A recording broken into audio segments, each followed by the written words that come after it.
Yo guys, what is going on? My name is Vexley, and today I'm going to be bringing you a game review on Night in the Woods.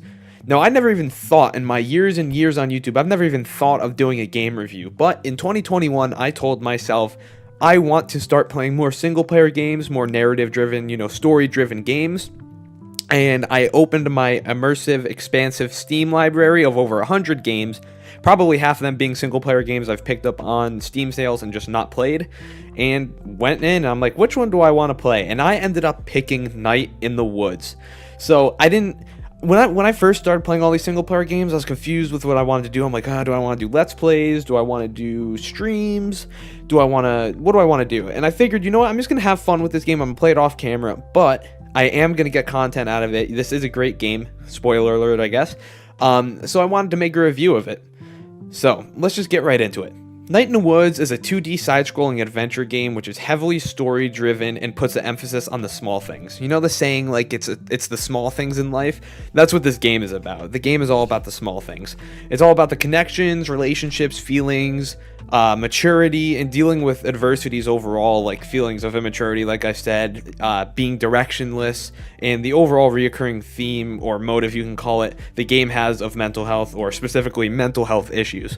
Night in the Woods is a rather sad and serious game disguised as a cute and cozy indie game with a simple but lovable art style. That's part of the reason I picked this game, is because out of all the ones in my Steam library, the ominous / creepy / intriguing name and the art style is what drawn me to this game. I knew nothing about it going in. That's what made me pick this game. The game being a narrative-driven one can lead to some pacing issues and leads to the game feeling a bit slow at times, but the build-up is worth the ending the game rewards you with. Night in the Woods revolves around May Borowski, a 20-year-old cartoon black cat who is returning home to the small but lively town of Possum Springs after deciding college wasn't the thing for her. She is back, and she's rekindling all of her relationships she had left behind in Possum Springs, like the one with her mother, her father, her aunt, who is the cop of the town, her friends, who are basically the main characters of this game. So you got B or Bia. I say B when I played this game. I read it in my head as B, but it might be Bia. But for this video, I'm just gonna call it B. She's a blue crocodile animal.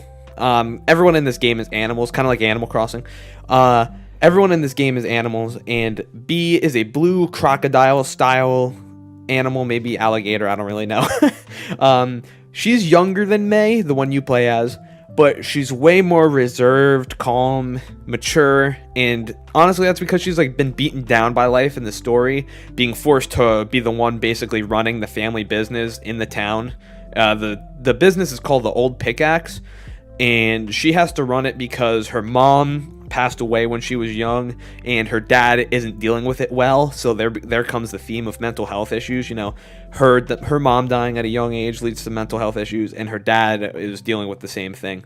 This leads to her being somewhat cynical and abrasive of a person towards May, the rather young and innocent, naive character you play as. But this is a coming of age story, like I may have said. So the progression of May's character changes throughout the entire pacing of the game. So you start out as what seems and is a mentally young and innocent, naive character, but at the end it's very different. Another friend you have is Greg, a yellow dog / fox person who is quite the opposite of B.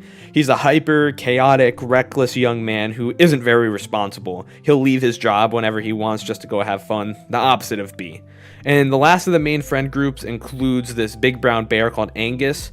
He's quiet and calm, but a friendly guy. It feels like he's the nice middle ground between Greg and B. But speaking of Greg and B, those two feel like the main characters of the friend group. At least to me, Angus kind of felt like a third wheel, even though Greg and Angus are the ones that are in a relationship. So I don't know, Angus, I guess script-wise, kind of felt left out. The game is pretty routine based, meaning, it's how Animal Crossing could be considered routine based. It's kind of like that in this game, but it manages to stay feeling fresh because you get to choose which of your friends you want to hang out with.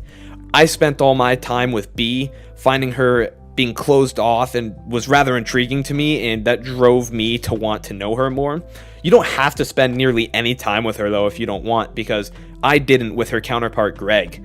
I found B very interesting, and I guess something about me just as a person. If someone's closed off and doesn't want to be my friend, that makes me like drawn towards them more than someone that is willing to be my friend. I guess I'm maybe just weird. But if that's not your thing, you can choose to spend most of your time with Greg, who I described earlier. The routine I described stays fresh because you can choose which NPCs you talk to as well, talking to all of them, talking to a few of them, or talking to none of them throughout Possum Springs. Other things are available, such as playing bass guitar, playing computer games, and just living in the town of Possum Springs to make each day feel lively and a little different. Part of your day includes talking to your mom in the morning and your dad at night. You can't talk to your dad in the morning or your mom at night, which is kind of strange, but hey. Your mom is a somewhat worrisome but caring mother who is worried for your health and safety, and more importantly, the reason you are out of school.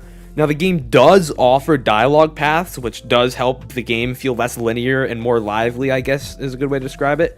But May doesn't have the choice of opening up to the reason she left school to her mom. So that's another thing in this game is, they definitely gave May, the one you play as, if you didn't get that, dialogue lines that are bad, but part of the coming of age story is, she's not going to say all the right things all the time.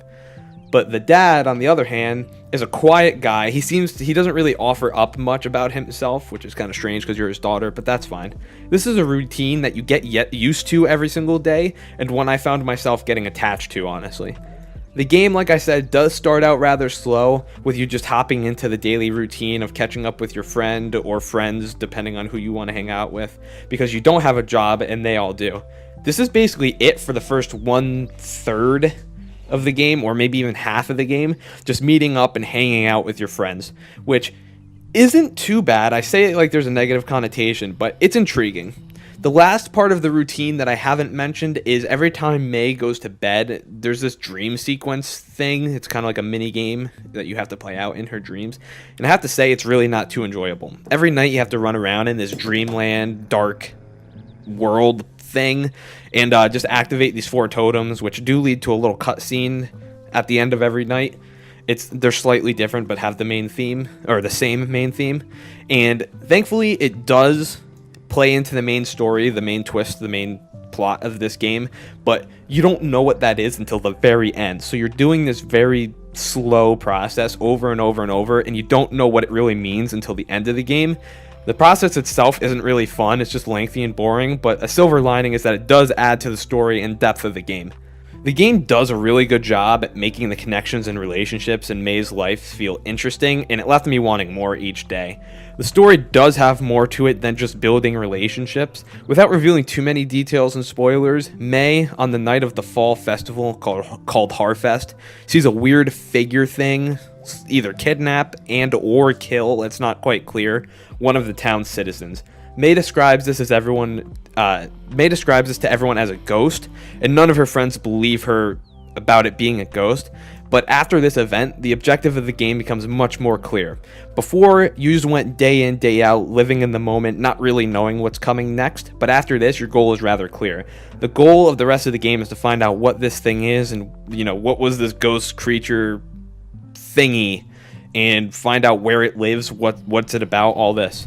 And along the way of this journey, a lot more themes of this game get expanded upon and concluded, like the theme of mental health struggle and the daily struggle of a small town with a struggling, fleeting economy is captured really well through your friends and your father. I guess, I don't know if this sounds cringy, but the struggle of being a working class citizen is captured really well in this game. Your friend B is struggling to run her family's business by herself. Things like that, leading to her mental decline.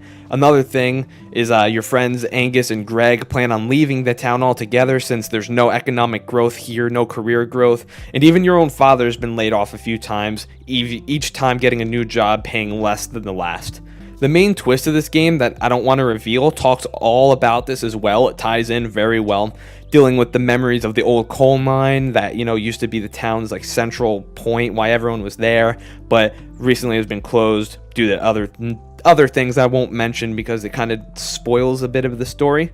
The game overall does a very, very good job at connecting all these themes you pick up on throughout dialogue.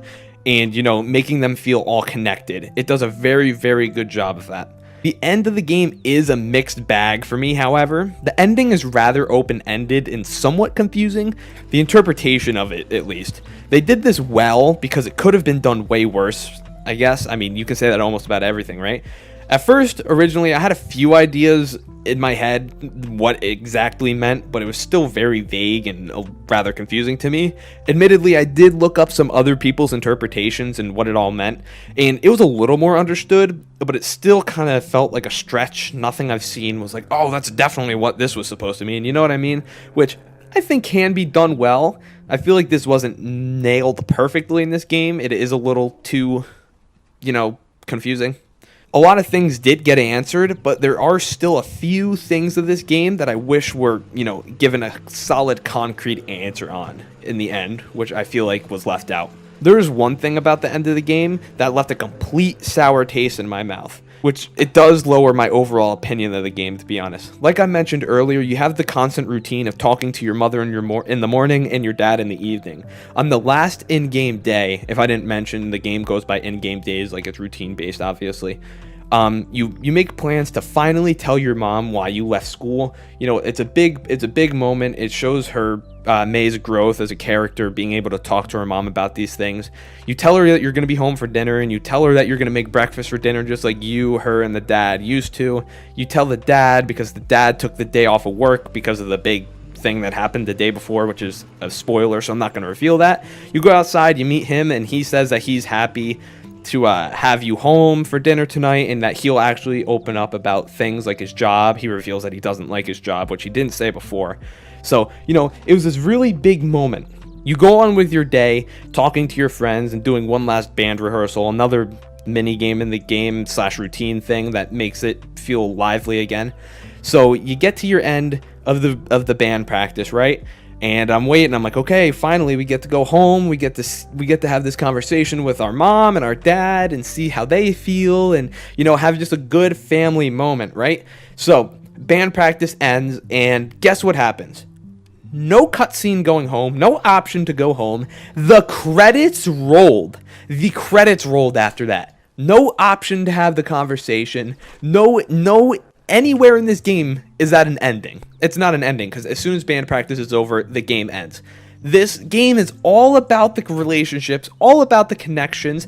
One of the biggest ones you can have in life is with your parents, and this has been postponed constantly every day, nearly every day throughout this game. You get to the end, it teases this, like, culmination of everything with your parents happening, and then it doesn't. It just doesn't happen. And I've watched a couple reviews, and no one else has mentioned this, so I feel the need to mention this. That is the only thing about this game I will say really let me down. Everything else did a really good job, but that really, really let me down, and I'm surprised no one else has talked about that. So, let's get into the final verdict. Should you play this game? What are my thoughts? My thoughts are this is a very good game. It comes in at only $20 full price. Steam has sales constantly, and the game will last you about 8-ish hours. So if you don't want to spend $20, maybe throw this on your wish list and wait for a Steam sale. I do think this game is worth playing. If I'm going to give this a rating, I'm going to put that out of 10 on the screen right now. So here's my rating. I do think this is worth it. Despite the few slow points, like I said, the few flaws, I really did enjoy my time with this game, and I don't regret a bit of it. I think you should play it. I feel like you won't regret it. I don't regret my time with it, at least. Obviously, not everyone has the same taste, but this is just my experience once again. So, let me know what you thought. If you enjoyed this video, let me know by dropping a like. Leave a comment letting me know what you thought of my review. If you've played this game, if you're going to play this game, that'd be awesome if you guys let me know you're going to play this game because I reviewed it. That'd be pretty cool. So yeah, thanks for watching this video, and I will see you in the next one. Bye, guys.